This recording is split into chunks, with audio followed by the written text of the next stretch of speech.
အမေတားသွားတော့မယ်နော်မေကမ်းမီမှာပါငါသားရဲ့ဖြည်းဖြည်းလောက်ပါအမေကိုသားကြောခဲ့ပါလေသားတစ်နေ့ပြန်လာမှာပါအမေရဲ့အေးငါသားအလုံးမှာအနေကင်းဘေးရှင်းပါစီကွယ်အစားလည်းအချိန်မှန်စားအောင်နော်သားလေး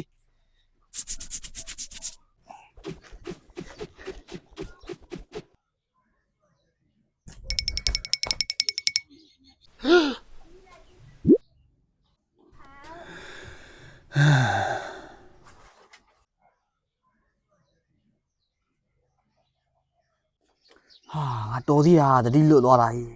ငါမေပြောတဲ့တိုင်ငါတတိထားမှနောက်တစ်ခါဆိုအမေသားပြန်လာပြီဒါကြောင့်ကိုငါလုံးမှာအနေကင်းနဲ့လုံနိုင်တာ